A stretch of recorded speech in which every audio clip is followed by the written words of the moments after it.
Welcome back to Just Giants with Grump and the Cranky Fan, your favorite Giants podcast. And we are joined by my other co-host, Bobby Skinner from the Giants Nation Show is on here. And we're going to kind of recap the 2025 NFL season as the Super Bowl is over. The Seattle Seahawks are Super Bowl champions. The New England Patriots are losers. And Six-time losers, Grump. that's right. That is actually, I think, the record, right? That's the most Super Bowl losses by a team. That is correct. Six-time losers. They So can every they time can you talk hang to that somebody from banner. Boston, remember that. They're six-time losers. So I mean, let's jump right into the Super Bowl because I think that this is something that even, casual listeners, casual fans, everyone has an opinion on it. Everyone was watching this game. Seahawks 29, Patriots 13. General thoughts on the competitors, the game plan, the actual game entertainment factor. Let's hear it. Cranky, sound off on the Super Bowl. 29-13 Seahawks. Well, it kind of went exactly as I predicted it would have last week. I thought Seattle's defense would be too much for New England. It was just a weird game. Like we were talking before the show started, was this the worst Super Bowl? Where do you rank it? And this is not one of the worst ones I've ever seen. I mean, there was all those Dallas ones in the 90s, which were just blowouts from the very beginning. Just this wasn't a blowout, but it never felt overly competitive to me. And the weird thing to me was New England, where it felt like they were just didn't want to make mistakes and were just waiting for their right moment. A couple of 4th and 2s, you maybe wanted to go for it, maybe they didn't. They punted. Uh, didn't didn't really commit to anything serious. I just felt like it was a game where they just didn't want to make any mistakes and just hang around, hang around. When I got my shot, I'm going to throw downfield and try to catch somebody, but they never got their shot. And then all of a sudden we're in the third quarter. We're getting to the fourth quarter. Um, my big thing is always coaching quarterback. And I thought that Vrabel and Drake May were both awful in this game. Again, that lack of aggressive I think it was early fourth quarter when they got their first touchdown. They're down 13 after the touchdown, and for some reason they don't go for 2. So it's still a 12-point game after that, where the 8 and the 3 would have been, you need to. It's going to be hard to get long drives and get touchdowns against the Seattle team. Keep that field goal in play, and they didn't do that. So I thought that was a curious move. And Drake May was just awful. I mean, he's been awful this whole postseason, and their defense is really good, but he had a couple of opportunities and he didn't hit guys, and just pretty much what I thought was going to happen in this game. It almost feels like the Patriots weren't prepared for the Super Bowl because their pathway in the postseason was so weird. They hit the Houston Texans in the divisional round, which were just devastated by injuries on the right side of the line. And like CJ Stroud, we had conversation about this. Like CJ Stroud's a good quarterback, but he is not currently the quarterback that you can just be like, you know what? You're just going to have to figure it out and go win this game for us, dude. Like he's not Josh Allen in that way. He's not Drew Brees in that way. He's an efficient quarterback who you can do a lot of things with and you can design a lot of offenses with. And so they enter that game and it was just like, I don't want to say it was like easy money, but I mean, it was certainly the easiest game that they had from like a matchup standpoint until they play the Broncos and they don't even have to face the starting quarterback. So that game was, and in that game, it didn't really seem like they were fully prepared even because that one went down to the wire where it shouldn't have. It was really, one big play, one fumble, one kickoff return really could have changed the outcome of that game. And then in this game, like you said, it didn't really feel like they had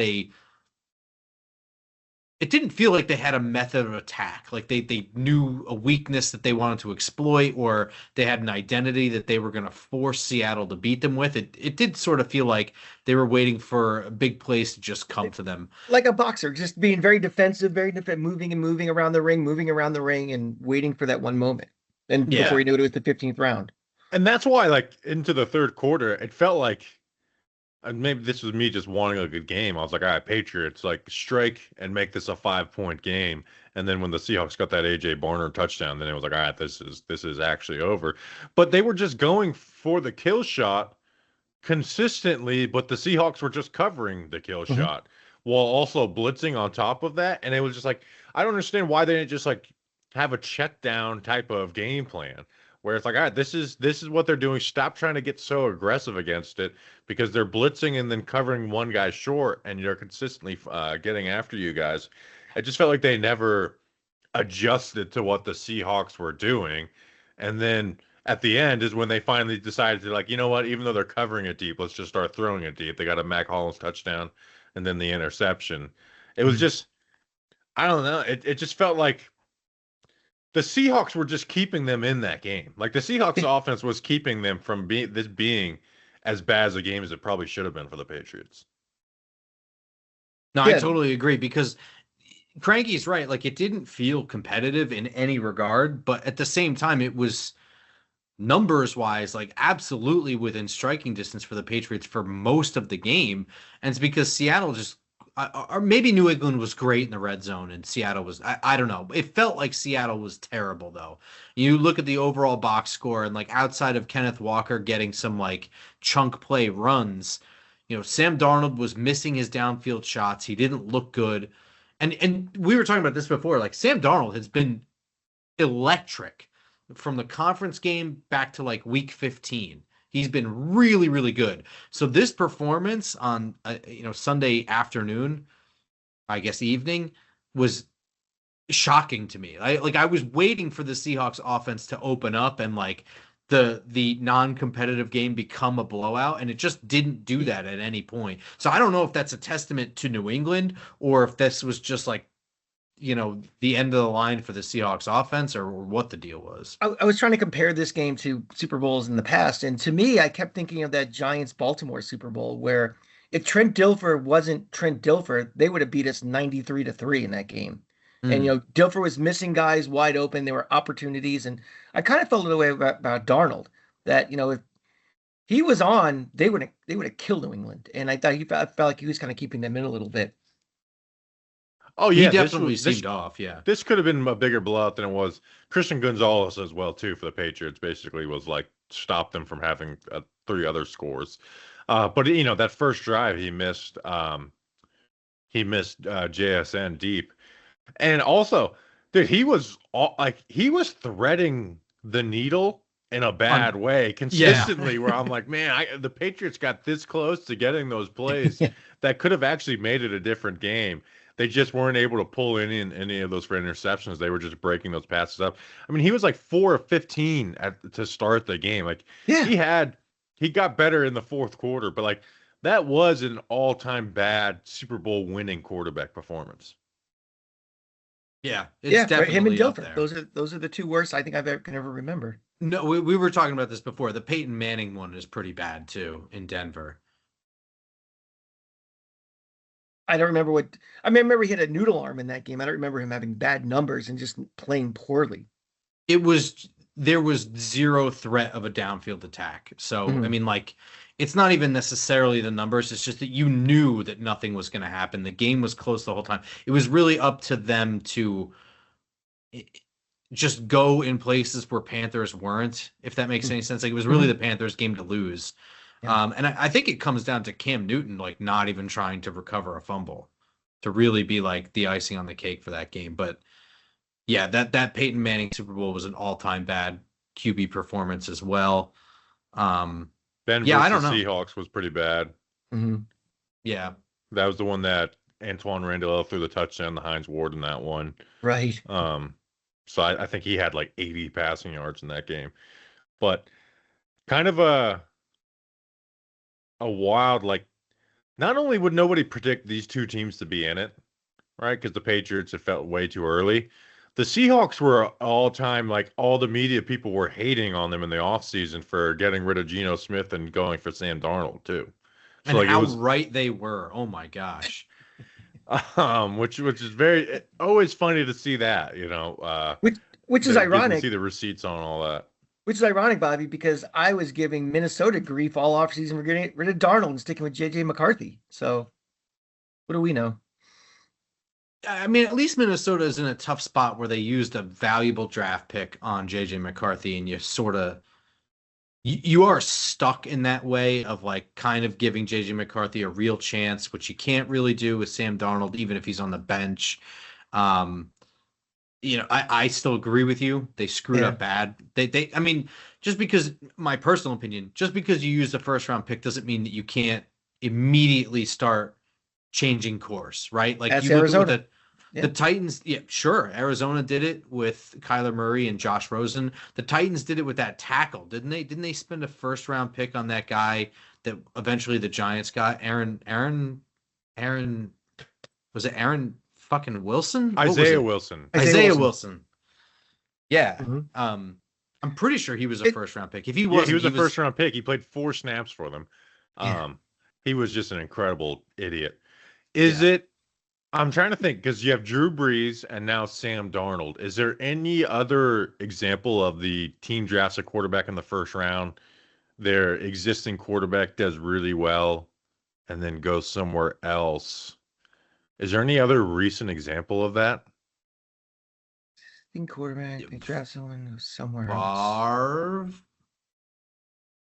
But Favre, I'm talking about like a guy who wasn't Montana? expected to be great. Oh. You know what I mean? Not like a plan to your franchise quarterback retiring. We have a guy who's less than 30 years old.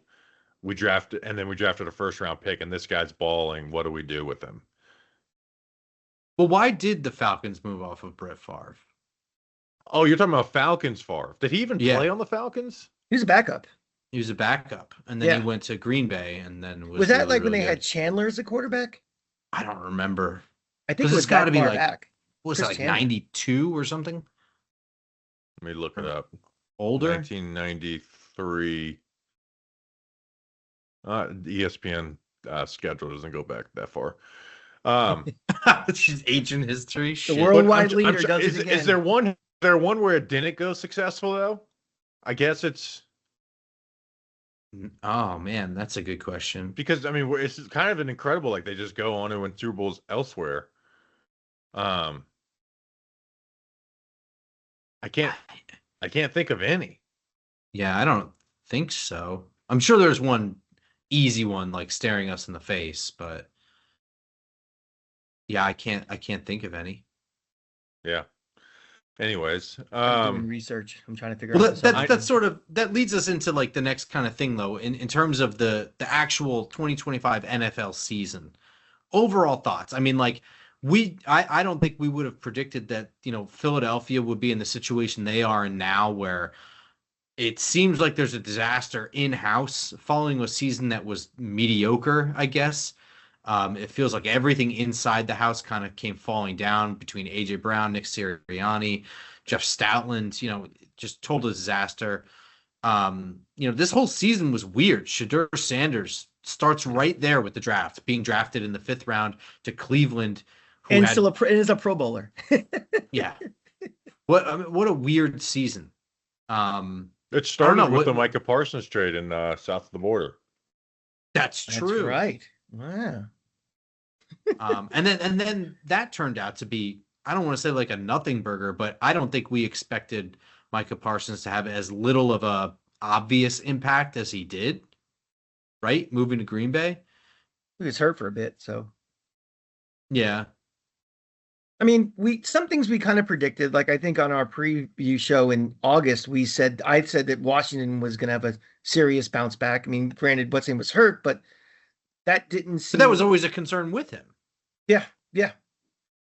So it felt like a season where it wasn't very top heavy, but there's a lot of teams bunched right here. Like I think we said when the playoffs started, any one of these teams has a legitimate claim that they can win the Super Bowl. Like there was no, this is clearly Dallas and San Francisco are up here from the 90s and everybody else was down here.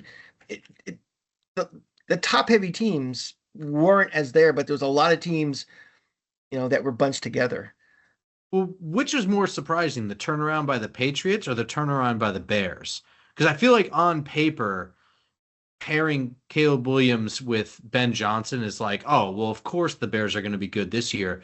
But it seemed way too fast for them to be that good. But you could say the same thing about the Patriots, right? I'd say the Patriots. I mean, it felt like Drake May felt like he was, he's going to be good, but it's going to take some time. They got to build a team around it. And all of a sudden, they have 14 wins or whatever they have. That seemed more sudden and shocking to me. Well, 14 wins is a crazy amount for any team. Yeah. Right. And then, I mean, they were lacking serious talent. I mean, that offensive group is not talented. They were relying on rookie offensive linemen as well, too. Matt Collins. I mean, if Matt Collins is your Super Bowl leading receiver, that says a lot. Mm-hmm. Yeah, like it's a kind of a total mess. And defensively, it was very much a ragtag pulled together group, which could work like the Commanders did the year before. But that wasn't a talented. I mean, K'Lavon Chasen was a first round bust. Yeah. That was doing a ton for them. Obviously, Milton Williams ended up working out, but that wasn't a totally talented defense. They really did outperform themselves. I'm trying to think. We were kind of discussing did the best NFC team and best AFC team make it to the Super Bowl? I think you could make an argument that this was probably the Broncos' Super Bowl to go to, or the Bills. This was a terrible Bills. This is one of the worst. So I think the only one you could argue really is the Broncos, which I think watching that, we all think the Broncos probably would have made it too, right? Yeah, I would say so. On the NFC side, I don't have a problem. I have a problem. It makes a difference. But the Seahawks definitely turned the ignition on at the very end of the regular season. They looked like the best team in the NFC when push came to shove. But all year, it looked like the Rams to me. But I think you can also make an argument for another NFC West team, the 49ers. What they were able to do all season while being super duper hurt is ridiculous. I just kind of wonder, is Shanahan ever going to win a Super Bowl as a Niners head coach? It's crazy now. His backup QB with Sam Darnold has went, and he was that backup 1 year for the 49ers. It was only 2 years ago. Yeah, it was the year before. I remember watching his film on the 49ers in prep for week 1 for the Vikings game a couple years ago, or for the 2024 season. So yeah, I always thought the Rams were the best team in the NFC, but then the Seahawks ended up getting the 1 seed and then beating them. I mean, and that NFC Championship game was pretty damn tight as well too. Mm-hmm. So I was kind of like Rams Seahawks, kind of stuck in that boat where the 49ers were just so banged up I couldn't really pick them. The NFC South, nobody. The Eagles we knew were kind of a mess, and then the Bears. The Bears, what they did was good. I'm not totally on Caleb Williams now. I saw a poll today where it's who would you take as your quarterback? Caleb Williams, Drake May, Jaden Daniels, and Caleb Williams was the leader in that poll. When I think that's crazy. I think it's a distant third. And unless you're worried about Jaden Daniels' injuries, I think he absolutely should be a distant third. Yeah. For a hot minute, I thought maybe Chicago was the best team in the NFC, but not. They had that one game they won in late, and it had that vibe. This might be the best team, but it was just for a fleeting moment. Chicago, but if Chicago plays New England in the Super Bowl, I think I'd take Chicago. Well, I think there's the NFC North kind of hit that A Beautiful Mind economic theory or whatever. Did you ever see that movie with Russell Crowe, Beautiful Mind, where it's he has that moment in the bar where it's if we all go for the hottest chick at the bar, we all cancel each other out and block each other. But if we all go for the other girls and no one goes for the hottest chick at the bar, we all go home with a girl tonight or whatever. It feels like the NFC North kind of nerfed itself. The Packers, Lions, and Bears were all really good. But because they had to play each other all season, I think that just kind of smacked around their record a little bit and just kind of buried them. I don't really know how the NFC North is going to turn into the next year. Does Detroit continue to fall apart? Do they figure it the hell out? Does Ben Johnson and the Bears take a step back, or do they keep rolling? What the hell is going on in Green Bay? You know, I don't know. The NFC North went from going into this last season, I was like, man, I could see three teams from the NFC North going to the playoffs to, going into next year. Like, I have no idea what the NFC North is going to be next year at all. And Minnesota might be, they may pull the plug on JJ McCarthy sooner than later too. They took a huge leap on him, and at this time next year, they may have a conversation about getting another quarterback. I think they might have that conversation this year. It's a make or break year for O'Connell or McCarthy, right? One of them has to go at the end of this year, especially since they fired the GM Quezzy, like that, which was that was his directive. Yeah. And JJ is just one of those bad quarterbacks where when you watch him, you're not sitting there being like, what if he figures this out? You're like, oh, this is a guy who just doesn't belong talent-wise overall in the NFL. So I think they're going to – and you forget they took third place. I think they went, 9-8 this year? Like as bad as they had some of probably the worst quarterback room of the year and finished 9-8. And they kept Brian Flores, which was key. The Lions, I know they got Drew Petzing and then Mike Kafka. So I think they're trying to build an offensive coordinator like in the kind of like the Giants in the aggregate. They had a huge offensive play calling issue. Right. So like if that gets fixed, I would pick them to win the NFC North if you told me they just have a good offensive coordinator. And then the Bears is the team that I feel like could swing the furthest either way, where the Packers would just be 10-7 and 11-6, kind of the same old team. That is definitely the division to continue watching, I think. But kind of going into Minnesota and firing their GM and, Detroit hiring guys. So the Giants, complete cultural overhaul, identity shift into what I think is going to be clear and defined identities for this Giants team, specifically the run game. How are the three of us feeling between John Harbaugh, Denard Wilson, and then on the defensive side, Denard Wilson, special teams with Chris Horton, and then on the offensive side, you have this mix between Matt Nagy, Greg Roman, and then offensive line coach Mike Bloomgren. Bobby, let's start with you. Yeah, you go first. I think they're going to try and whip this team into shape, and I think it's going to be uncomfortable for some people, and some people are going to have to either shape up or ship out.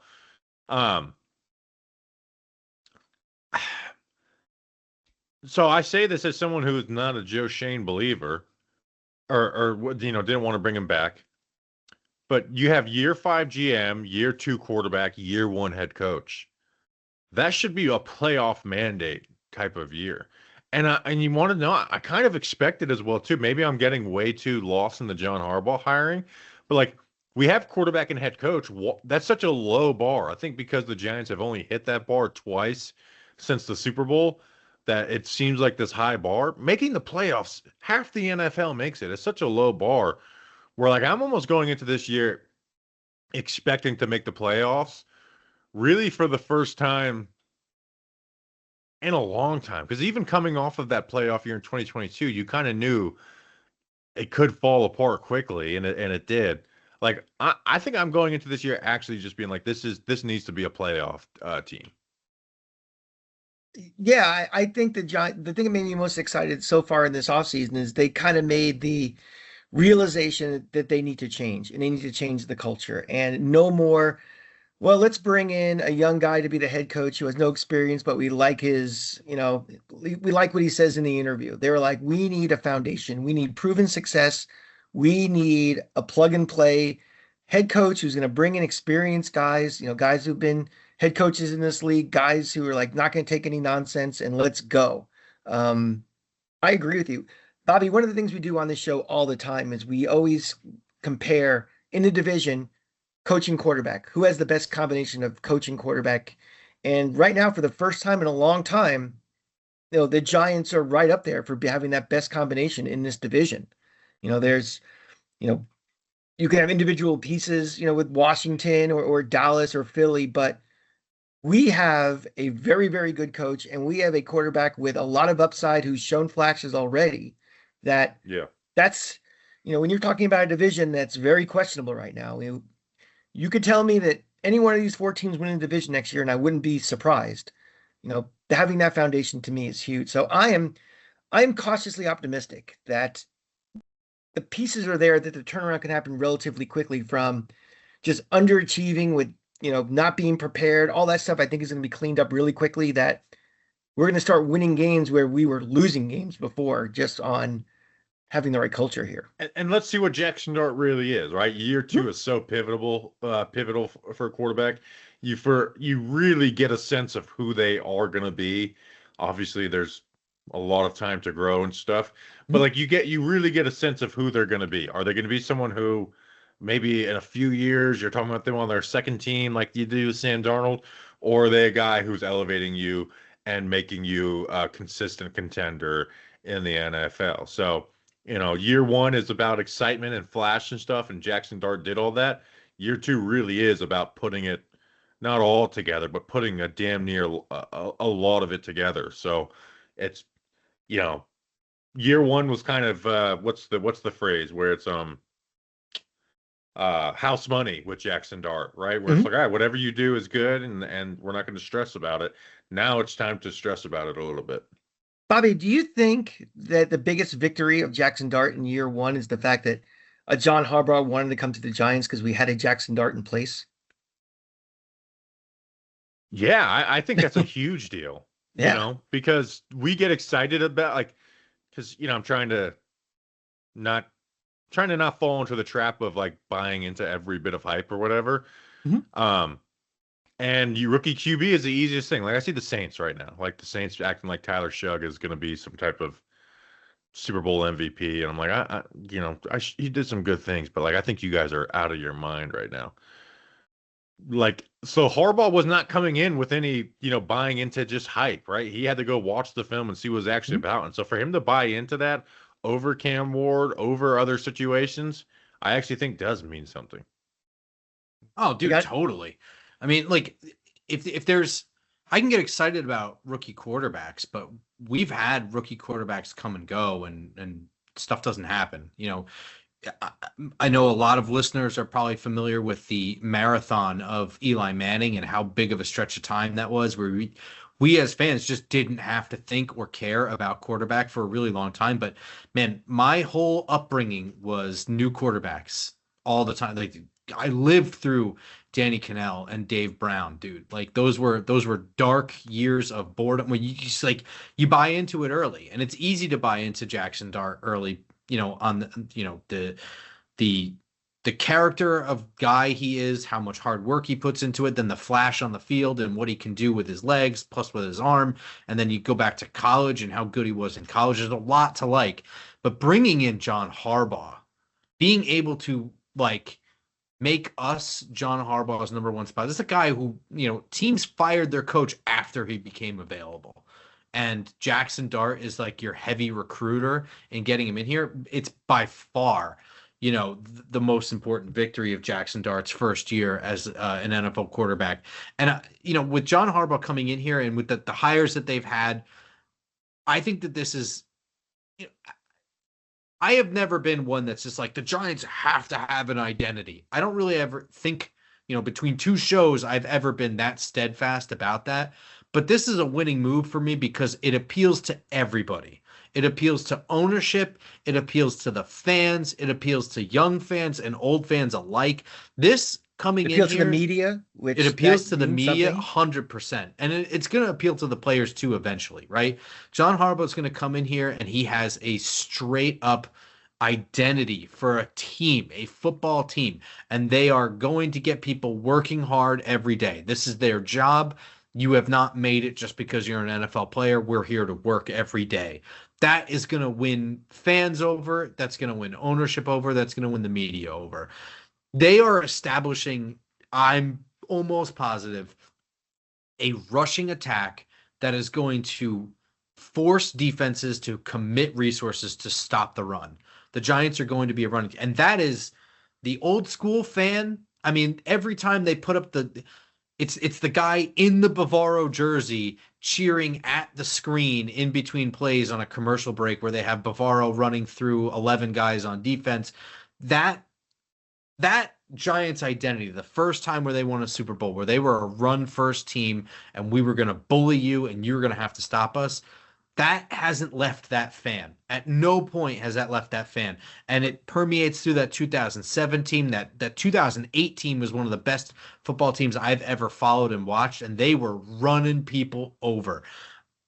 This Super is Bowl such a 25, huge Grump. win. Super Bowl 25. That team won that Super Bowl because they held the ball for 40 minutes. OJ Anderson running. They pounded, ball control, kept the clock. That's why they won that. And Ron and Bruce, you're listening. I know you are. What makes them happier? Run the ball, run the ball. So you're right. It's part of our DNA.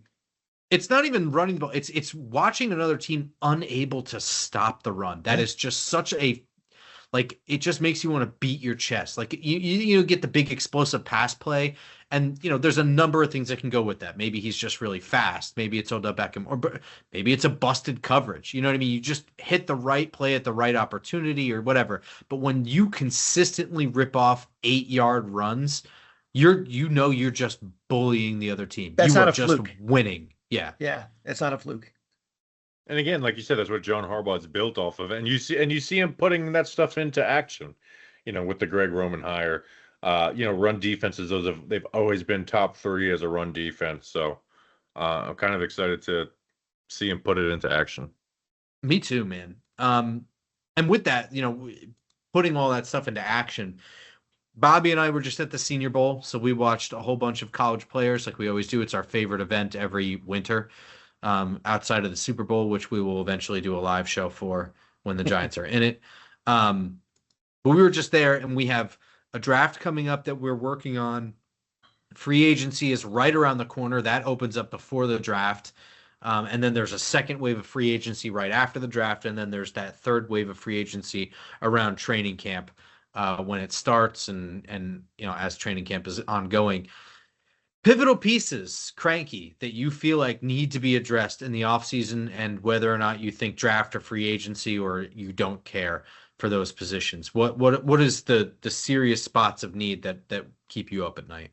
Well, I'm going to kind of piggyback off what Bobby said a little bit. I think this team is further along and is more of not a playoff mandate, a playoff horizon for this team. So I'm looking at moves that are going to help us sooner than later. Like, if we draft a cornerback, is that really going to help us immediately?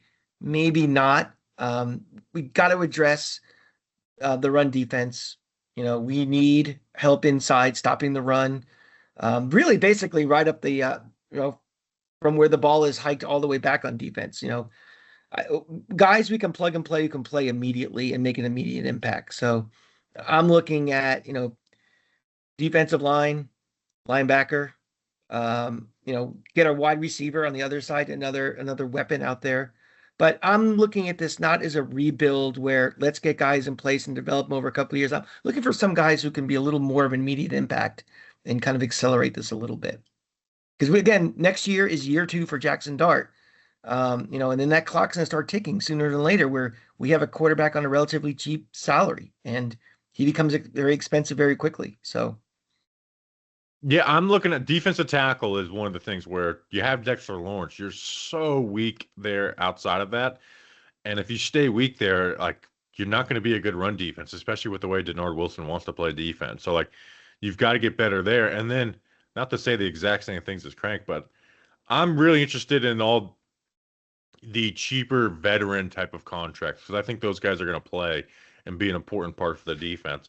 Offensively, I'm just more keep building on the offensive line, reinvest, keep trying to make it better. Don't be happy with just what it is.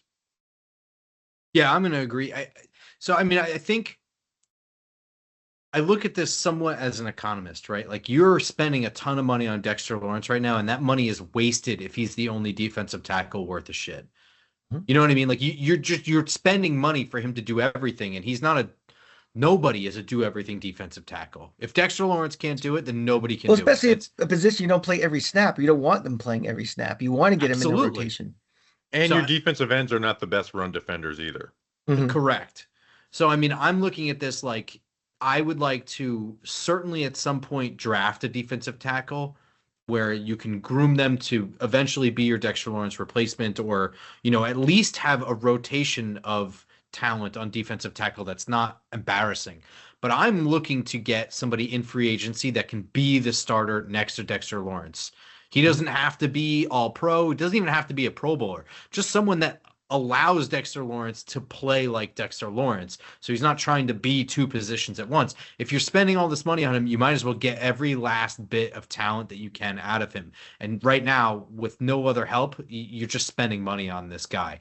I'd like to spend money on corners. I don't think that you have to go out there and purchase the top corner in the market. I think that you can, in the aggregate, get four corners of varying degree of success. And I think what you have with Paulson Adebo is already a really good starting point. And I think you can get three veterans on cheap contracts to just rotate around that and be depth. And I think that you're probably okay there. Obviously there's other spots, right? The safety position didn't play well. Linebackers could be improved. You could absolutely add a run defending edge to this group. That's all true. But after that, my priorities are shifting to protecting Jackson Dart. I think you can get a cheap wide receiver or draft a wide receiver for a minimal role later on, like early day 3 or late day 2, whatever you got to do. So I don't think you need a massive investment to get like another star power wide receiver. I think, especially if they're going to build this culture of we're going to run it down your throat first, I think you can get by with a lot of average-ish wide receiver play and average-ish tight end play to bounce off of that run game first kind of mentality. So, I mean, that offensive line, that's going to be, to me, the investment on offense is just make sure that that's rock solid and that you have good depth behind it. Well, it's one to build the Greg Roman part of the offense out, number one. And, we've said it for a million episodes now. This is Jackson Dart entered the lineup. He can operate if he's got a good offensive line, right? He doesn't need the best weapons in the world. Obviously, we would like that, but that's not my priority when building around Jackson Dart. It is protecting him. It's the one thing where I've said, what did he actually have a better situation in the NFL compared to Ole Miss? Is the offensive line. Like his offensive line at Ole Miss was bad that last year, and you didn't see him have those bad moments that he did at times at Ole Miss. So outside of the Broncos game, essentially when he lost his mind at the end of that one. So that's where I'm like, all right, like we can build with this guy if we protect him. Like he doesn't need an all-world receiving group.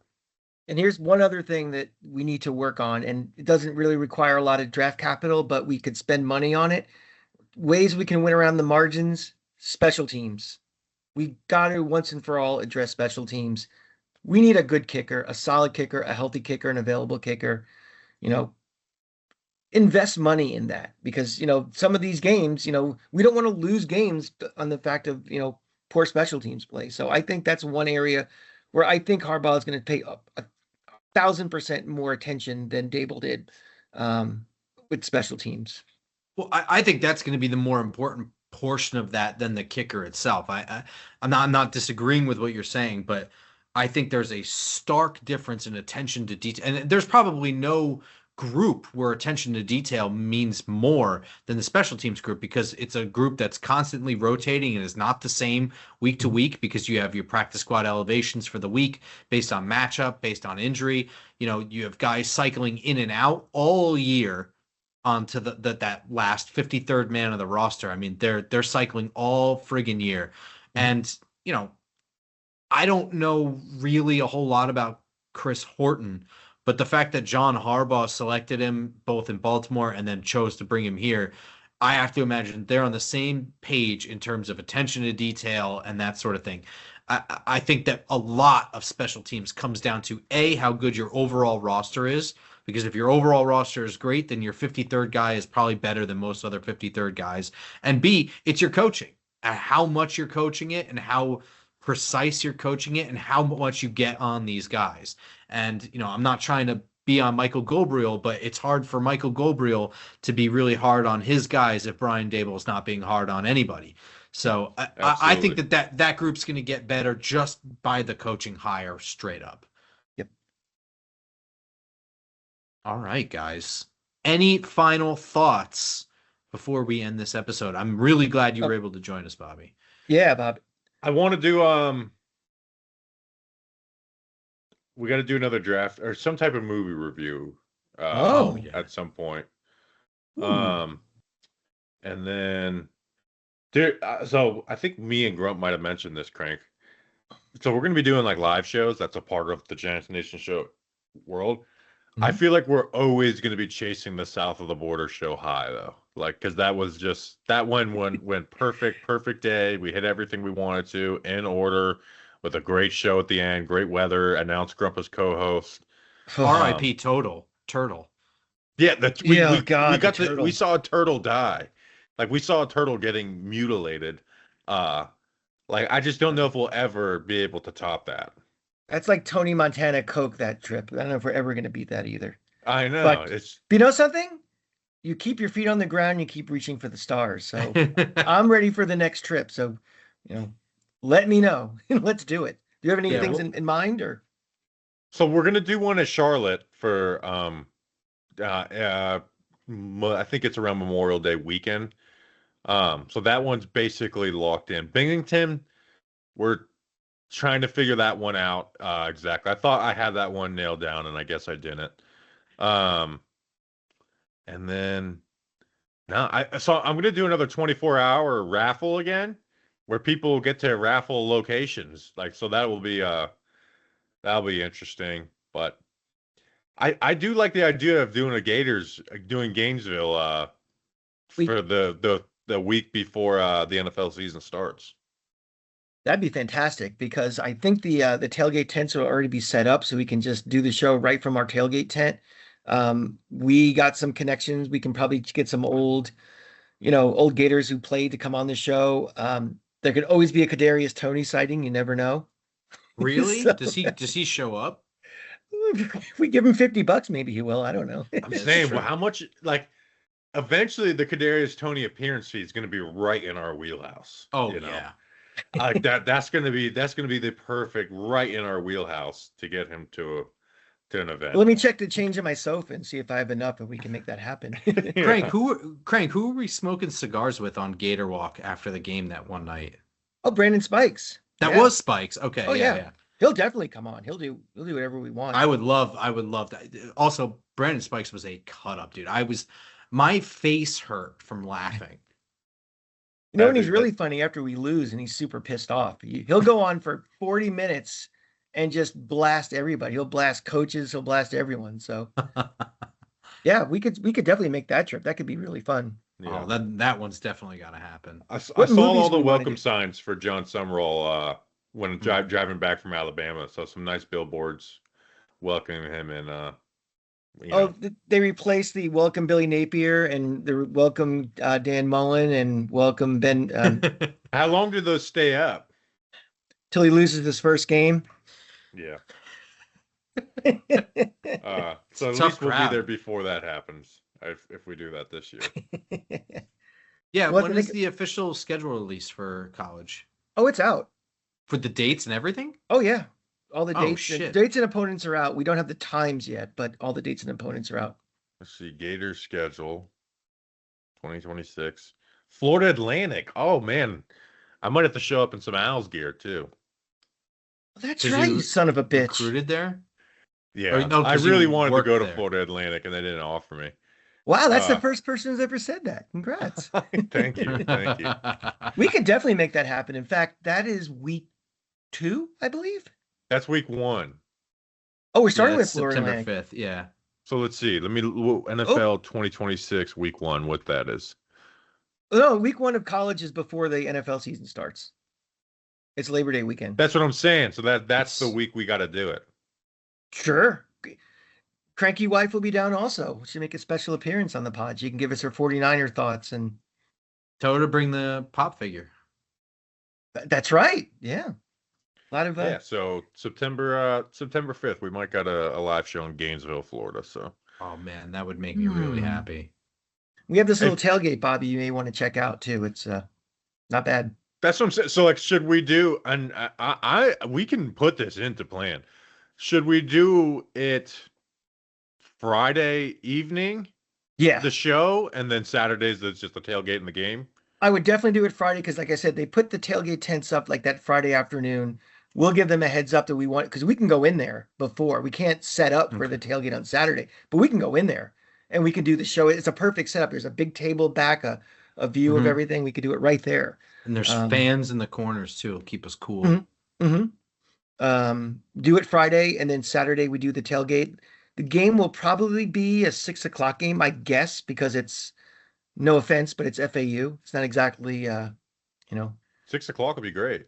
Yeah, well, hopefully it won't be 1,000 degrees either. I'm hoping it's not a noon game. Noon would be tough, but we'd do it. Grump, you've been to some noon games, I've done the whole gamut. I've done the noon, 3:30, and the night game. And the night game is by far the easiest to survive. That those noon games are tough because by the time the game's over, you've gotten me drunk and I don't want to go back to a hotel. So we just sit at the tailgate and continue sitting outside in the heat that has only gotten hotter since we got there. Yeah, so the night game is the best. So if it ends up being that way, it's going to be fun no matter what. I don't care. My God, yeah. And we should, all of our regulars, all our friends and stuff, we should, we'll promote this thing to get them all to come down. We've been talking to the guys like Snacks and everything about coming down for it, which kind of scares me because the town might burn down, but it'd be really fun. Snacks would be the first person to get kicked out of the tailgate. He wouldn't even make it till 9 a.m. He'll be out already. So, I think we should actually start to work on this because I love the idea of us doing a Labor Day show every year. I love it. Yeah. As like a one last hurrah before the season starts. So, and it's the perfect weekend because it's, there's no NFL just yet, but we're getting into the football mood. And if you want to get really crazy, we do south of the border on Thursday, and then we do it on Friday from Gainesville. So the issue is I'm not going to drive back. I'm not going to drive up. And I don't want to go to south of the border so much that it becomes diluted for me. I want it to be a special thing, We said we would go back after 10 years. Yeah, we got the 10-year reunion for a show there too, where we do an update on Corey Black. Who would have thought we would joke that we're going to do a Corey Black career update, and he would end up back on the Giants starting for them that year. It is really weird. So, well, all right. That's kind of awesome. This has me way more excited about talking about John Harbaugh and Giants football and stuff, And there are a lot of people at UF who are from the North and are New Yorkers too. So if we put the word out, we could probably get a bunch of Giant fans to come by and, We'll get at least, you probably won't get Kadarius Toney, but we'll get Ike Hillard, somebody out there. Well, Ike is actually Ike now got a job. Yeah, he's got ask Cranky wife. He's the wide receiver coach at Cal now. That's right. All right, so not Ike Hilliard. But like I said, there's, I mean, I don't want to fluff Cranky's tailgate, but players stop by. It's it's the number one. It's the first tent on Gator Walk, literally the first tent. I'm trying to think what's the most realistic Giants player Florida Gator. Maybe we'll just draft one and they'll go.